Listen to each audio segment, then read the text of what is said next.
Hey everyone, welcome to another episode of In Her Shoes. Today we are talking with Donna D'Cruz. This woman is so amazing. First of all, how is everyone doing? Those of you who are in the US, how are you feeling? What's coming up just during the elections? How is everyone doing and coping with everything going on? I know for me, it has been definitely ups and downs I've had, since, in the last 24 hours. And where is everyone tuning in from? Are you in the US? So definitely want to hear. So we're going to be talking with Donna. She is, I've known her for a while now, and she's just amazing. And she just joined, so I'm going to request her in. Okay.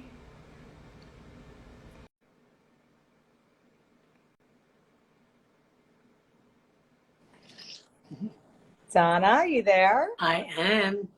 How are you? Good. I am doing good. How are you? You look gorgeous. Thank you. I just threw my hair up in a bun, You do too.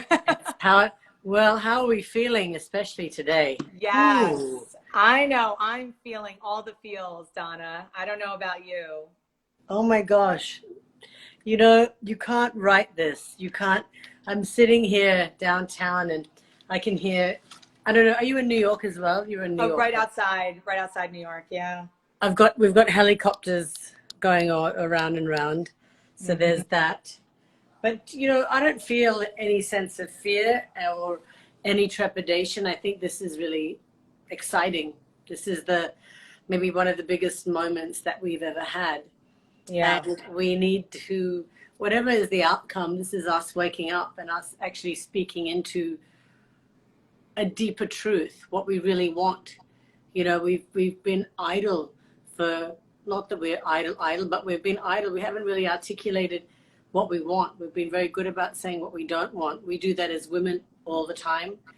The human species likes to usually generate from a place of fear. And this is going to be a different call to action.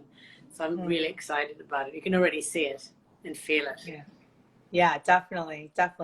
And so I was telling everyone, I don't know how we first met. I think maybe it was through like the spiritual world, like Gabby Bernstein or something. But then we kept bumping into each other at events in New York. And I've always loved, what you're about and your energy and your vibe. And you're doing amazing things in the world. So if you could just share a little bit about you with the viewers out there and your journey, I would love that. Sure.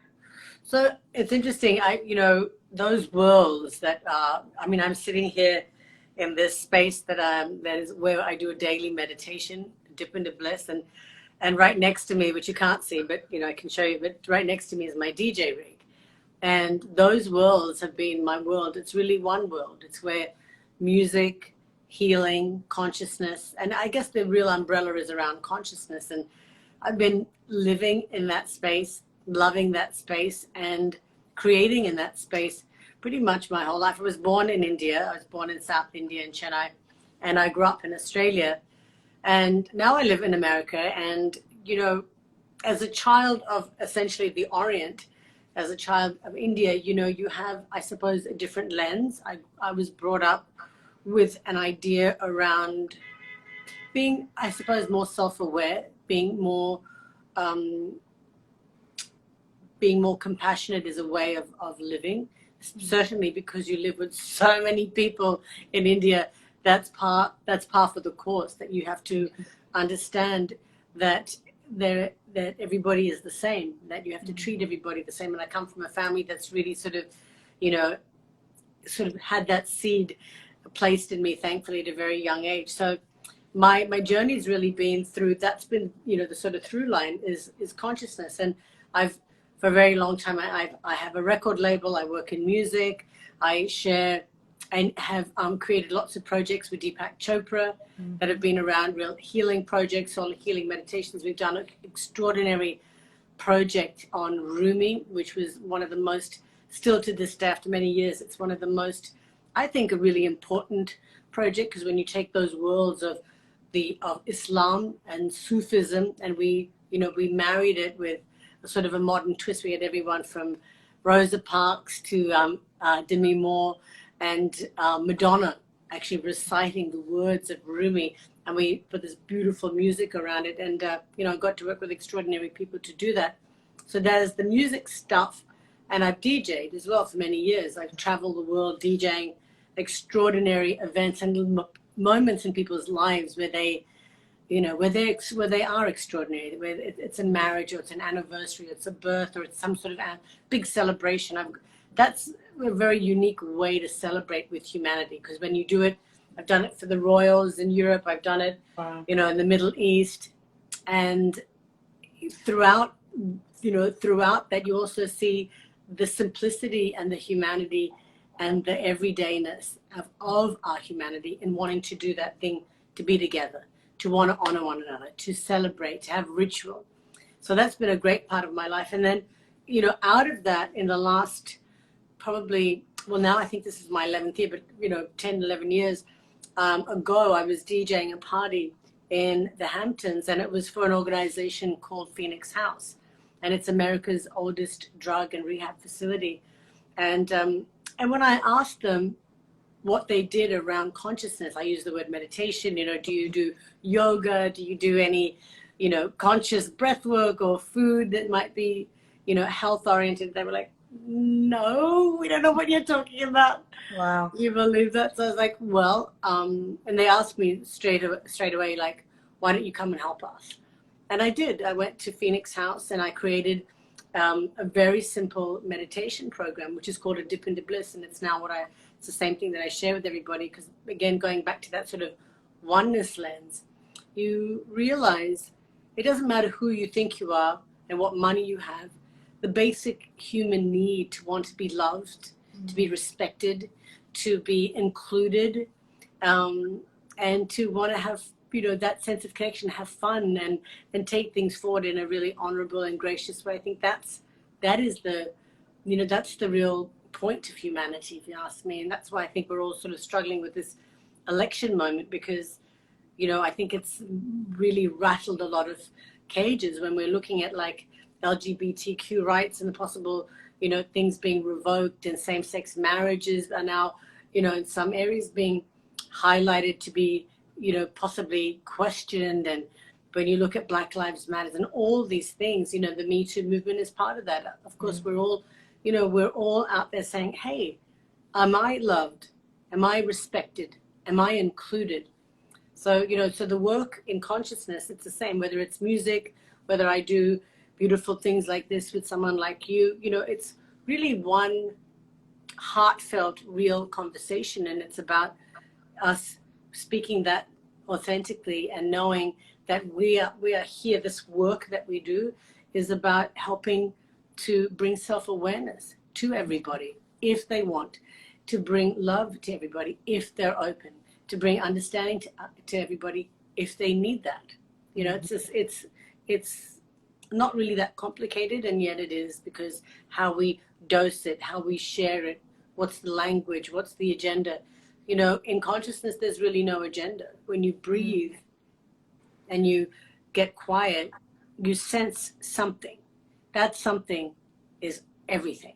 You sense the embodiment of a presence. You sense that there's something with you. There's something with all of us, something far more beautiful than we could have ever imagined. Oh my God, I love your energy. See, everyone, she's amazing. Donna, Yeah. You're amazing. So when we're in this moment, let's talk about this, because it is kind of like, for me, it's an unraveling and unrevealing. And there's a lot of people struggling in this moment. Yes. What would you say? I mean, is it, and like you said, people have to be willing. So for the people that are willing, what would you say could help them in this moment specifically? Well, let's talk about the moment, because there's anxiety, right? Because I think even before this pandemic, there were a lot of us that were really struggling with a world where, where we were being stirred up. When you look at the Me Too movement, for instance, as a woman looking at gender parity, for instance, And I sit on the board of some organizations, and we look at, for instance, what's happening with women globally. What's the issue? And in some of the studies, it says that we won't have gender parity. We won't have equal rights as women in business, as entrepreneurs. There's only 2% of us that get a shot at, VC capital and that sort of thing. And they're saying in some of the data, well, that's not going to change for another 100 years or 200 years. And so I think even before COVID, a lot of us had stuff that was being stirred up that we just felt was really wrong, that's out of balance. You don't have to subscribe to the reality of climate change, but you do have to look at like, what's going on with Mother Earth? Like, we're not respecting her, obviously. And Mother Earth takes no prisoners. She lets you know what's going on very quickly with her response. And so, I think there was a certain threshold of stress and fear and anxiety before COVID. And then along comes this thing that truly no one still, you only have to look at what's going on with this election, you kind of look around the world to say, I don't think anyone's really got a handle on it, even if you've got it contained, even if you think we understand what vaccines might or might not be able to do. There's so many, conversations.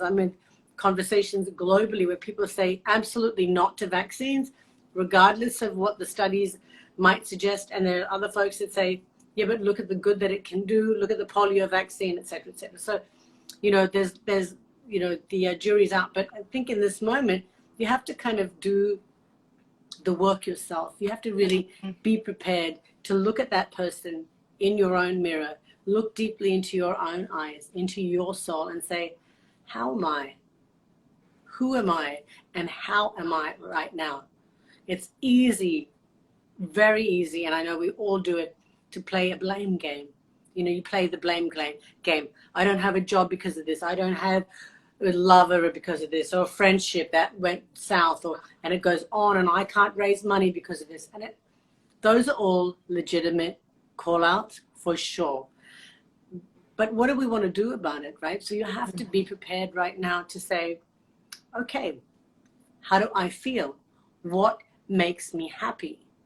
Stop, sort of downplay or sort of dial down. I kind of think of it as a dial, because that's how, it's an easy visual. But if that's your dial, and up, this is happiness, that's your happiness chart, then go for that. What makes you happy? Maybe it's not acquiring all the money in the world and getting that apartment you thought you should get. Maybe it's really doing some work that's of the soul. Maybe it's writing. Maybe it's caretaking for someone in your family that might really need your help, your special love, your special magic. Maybe it's the way you make food. Maybe it's you're an amazing designer and you never really embraced that, or you want to write stories, whatever. There's so much, I think, that we've, for whatever reasons, ignored in our lives. And this is the biggest invitation you're ever going to get to stop. And the way I do it, and I think it's a very powerful way, certainly is to be quiet and to meditate, to actually have the courage and have the temerity of spirit to really have the bold-faced courage to say, I don't know what this is. I know I'm hurting. I use voice notes on my phone a lot. I write stuff down. I speak to lots of people, because when you hold up the mirror and you have the courage to, to do that, be a friend even to the ones that you don't know and that don't know you, and say, how are you going? There's so many of our friends that were already not doing so well with their mental health stuff, and along comes this thing, and it's even hard to talk about, because I speak to lots of folks who feel like, yeah, but everybody's going through it. I feel like I don't want to be a burden, but you're not a burden. You need to talk about how you feel. You need to get it out and express your truth. And if that's just to you for now, and you write your stuff down, and you have the courage just to stop, there's two parts to it. The asking of the question, of course, but the more important part is to listen. What is your spirit calling you to do? What's your spirit feeling right now? and really take the time. You know, I've done an amazing project that we did with Deepak a long time ago called, it was on chakras. And it was the way you kind of go up your whole chakra, where you look at, and you could, you know, we could do one easily where you just look at like, how's my root? Meaning like, am I grounded in purpose? Do I feel like I am?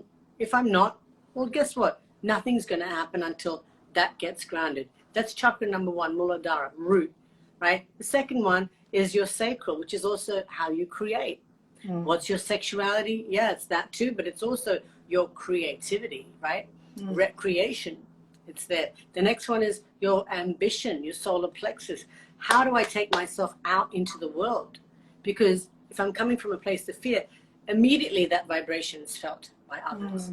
So that might be just what you're living with and what you're dealing with right now. So let's just frame it in a way that is comfortable for you and acceptable in terms of how you want to share that. Whether it's one thing, you might want to share it with your family and friends in one way, but then in your business life and what you're trying to do, you might want to, you know, shave it down and shape it so that it feels more comfortable, because you want to get that thing, that job, that project, that account, whatever it is that's going on in your life. And then you move to the heart space, right? The heart space where you actually sit with your truth and you speak that truth and you understand it and you go, wow, is this really what I want? Maybe all that stuff I've been doing because I thought I wanted to. I thought I needed that relationship. Maybe that's not a great relationship for me. Maybe that's not the gig I wanted.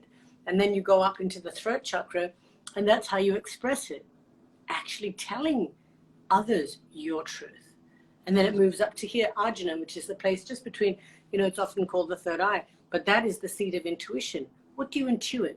What feels right to you? What's your inner guidance leading you toward?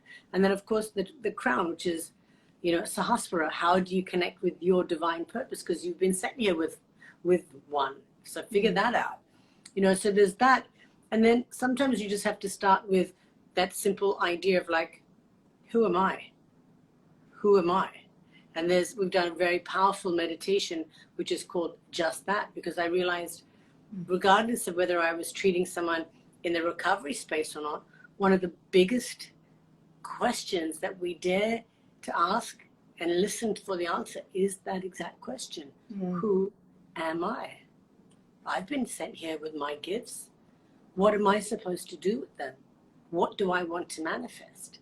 Not for only the acquisition of stuff, but to bring my light forward, to be the warrior queen I've been sent to be the warrior king I've been sent to be, whatever it is. Like, that's where I think that's the real power of this work. Whether you sit and listen to music and just allow yourself to feel, or move your body and do something like a meditation like that, or whether you want to go for a walk with your animal or play in nature, or just go and sit in a park and be quiet, feel the breeze around you. There's so many ways to do it. You don't need anything but yourself. So, I've actually created a lot of tools. I think always about what toolkit do we need, because it's tough. It's tough out there. It's tough to even, I don't know, we all come and live in different circles. We might have a shorthand with each other when we can talk about like consciousness or meditation or art or design or movement. There are others who feel absolutely paralyzed about speaking about any of those things to their family or friends. People will think like, what are you talking about? Like, I don't understand this conversation. Or they just, feel dismissed and therefore not welcome, therefore uncomfortable, like they don't belong, and it goes on and on. So I think this is really a time to, stop, be gentle with yourself, be loving, nurture yourself, put your hands on your heart when you ask, who am I? What do I want to create in this world? Like, and listen to the answers, the whispers of the spirit. I love that. And I love that you said, you had said that success, like sometimes we think we know what success looks like from like an ego perspective, like all the things, right? And it's, we don't tune in. It's like asking, like, what do I really want? Is it from conditioning, or is it really what's in my heart? That's what I'm hearing you say. That's right. Yeah. Well, and the conditioning, you know, can be very powerful, right? Because it's like a program. Look, you know what happens when you get your new Mac or your PC and it's got all the programs in it and you're so used to it. You're like, okay, I know what that's going to do, what that's going to do, that's going to do. And you run with it. And you don't really think about like deleting anything. You don't really think about like, is that program really, we update the programs. Very rarely do we delete them. And the same thing happens in the ecosystem of mind, body, spirit. Like, when do we actually stop and think about the programming of the family that we grew up with? You know, we usually wait for some massive, almost always crappy thing to happen. And then we go, okay, and it breaks us open. And there's our lesson there. Well, you know, going back to the whispers, you know, there's a lot that happens in the space of intuition that we note, but we don't act on. You know, do I really want to do that thing? Do I really want to, you know, go down that path with that person? Is that person the right person for me? You know, is it my person? Is it the right project for me? Or am I just, you know, I need to get that gig, so I need to like get some money in. Okay, and there's that too. There's that too. And you have to honor that part of yourself and see. I think that's what's pretty wild about this moment is, and I'm sure you're seeing it too. I'm sure you've got lots of wonderfully creative, expressed friends. I've got friends around the world who are like just leaving their life completely and utterly unplugging to say, I don't want that anymore. And they're off. They're going in a totally different direction, you know. And I don't know if it's about, it's, you know, some people are thinking, well, are they finding themselves? Well, maybe they're just listening to a deeper truth, and that truth's not been knocking at your door all this time. Hey, you're an amazing food person. Pay attention to your love of food. Hey, you're an amazing, you know, designer. Pay attention. Hey, I love the way you set your home up. Pay attention. There's lots that happens around you that make your heart sing. Pay attention. So those are the things, you know, those are the things I think that's the power. That's the transcendent power of stillness that you get from meditation. You know, if there's a purpose in it at all in meditation, it's so you can enhance the listening and receiving. And so I want to ask a question, because some people, like, they'll get these intuitive, you know, signals or whispers, and they're like, no, like, should I trust it? Like, there's this like questioning. And when people are in that space, what do you say? Do you listen more? What would you recommend? Listen deeply. Absolutely. Once you engage with spirit, I mean, I work and spend a lot of time with the shamans of the world, and have done, their exercises tend to go like this. When you ask the question and you receive an answer, our Western mind tends to usually go, okay, is that true? Hey, did I just hear that? Is that right? Like, what's going on there? Just let it, what might feel subtle at first is actually not so subtle. And it's you. It can also be the guides you've got in your life, the angelic realms that support you. You know, you don't have to be a mystic to feel like, doesn't something pull you sometimes? You know, don't you feel like you have guidance around you? You know, loving guidance. So be attuned to it, and you can do lots of wonderful exercises just to start tuning in. So I say, if you ask and you get an answer, keep asking. What does that look like? Okay, I'm going for a job, and it can be really specific. Or, all right, I'm supposed to be, you know, going for this account here or that project there. Is that the best thing for me? And listen, okay, what's another way that I can do this? And you can say these things out loud. You can say them internally, but saying them is part of the process. Asking is part of the power, right? And it keeps, and it'll come to you. The answers will become clearer and clearer as you do. But usually, because of programming or our story or whatever we like to think of it as, you know, we tend to kind of get paralyzed by the, you know, the fear of the unknown, or who do I think I am, or could I really be getting this answer? Yeah, you could. You deserve it. You deserve great things. So go and ask and create and get those things. They're yours. You've been sent for that. You know, there's a saying, you know, I think it was, some people say that it's most commonly attributed to Mandela's inauguration speech. And then I've heard it comes from the Course of Miracles, whatever it is.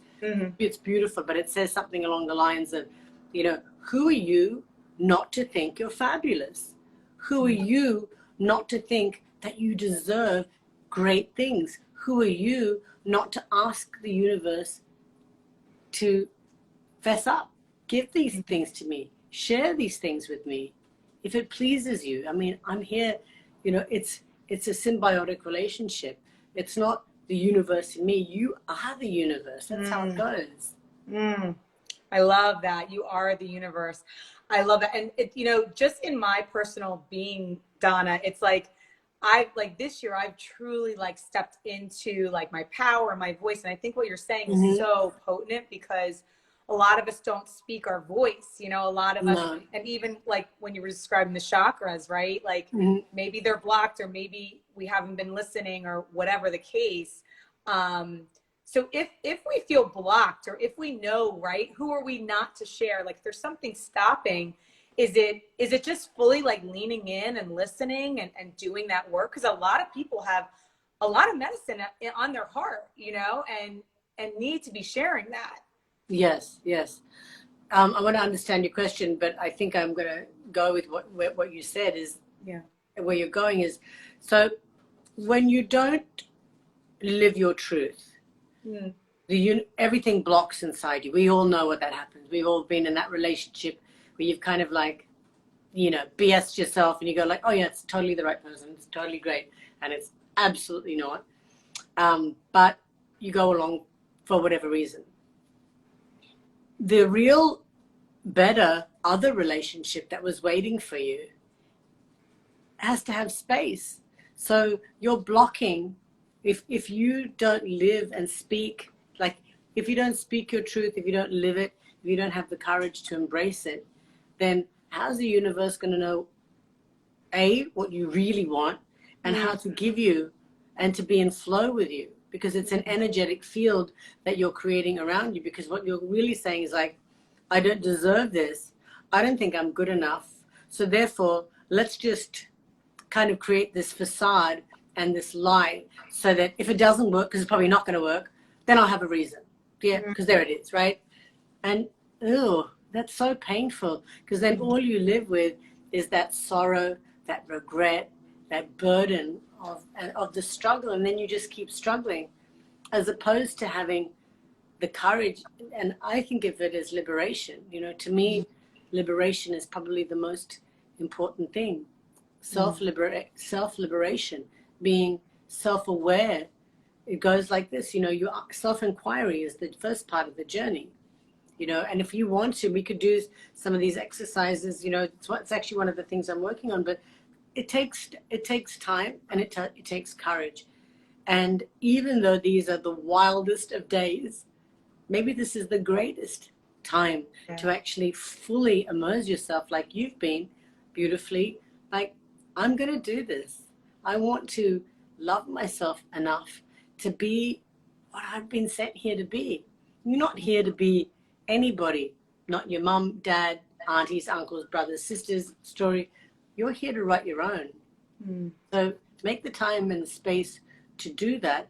And it means first of all, turning off all the tablets, all the screens, including social media, television, all that. Look how much time we all put, of course, excluding this fabulous. Right, of course, yeah.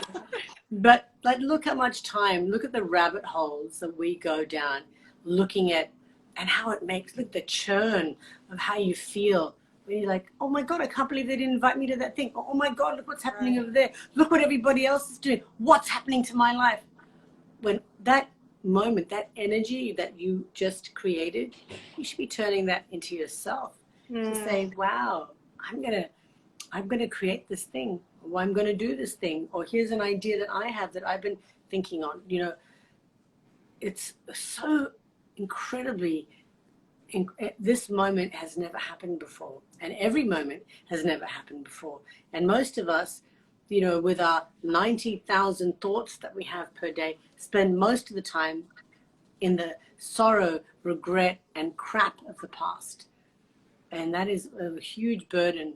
I say, okay, take those as your lessons. Take them as your wisdom, for sure. But, you know, be liberated enough to say, okay, thanks, got the lesson, got the memo, moving on. Moving on. I don't need that relationship. That doesn't work for me. This is what I need. This makes me feel like my best self. I feel resonant with this. It's like music, you know. That's why I think my passion in music is so it's so resonant with all of these conversations, because when you put in the old days, you know, now it's a new day, but like vinyl, you put the needle on the record. If you don't hit the groove, it's going to go and it sounds really awful, and it makes your, you know, your skin crawl. But when the needle goes on the record and it plays at the right speed in the right moment, there's nothing like it in the world. You swoon, you feel like, wow, this is my song. I'm ready to move and dance and do the things that I want to do. And in the same way, that's what you have to look forward to when you step into your own truth and onto your own path. And by the way, it doesn't have to always be this huge thing. You know, oftentimes I think we think, okay, it's going to be this thing, you know, it's going to be huge. I've got to make this money from it, and I'm going to have this exit from it, and I'll do all these things. Maybe that's cool. That's great. Go for you.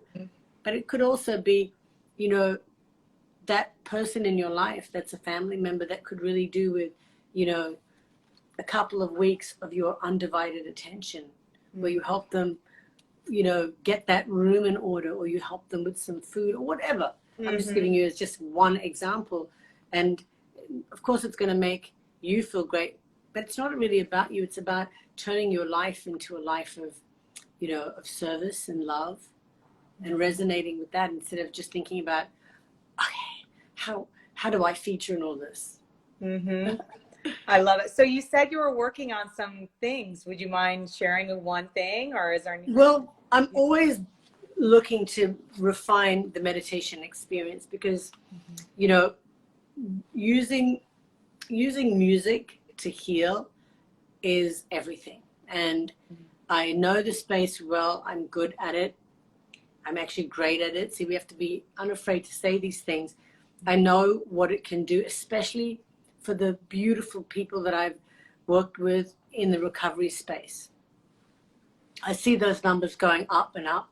And if there's one thing that I'll say, like I think about, and I'm working very deeply to make sure that, am I doing enough in that space? Could I do it better?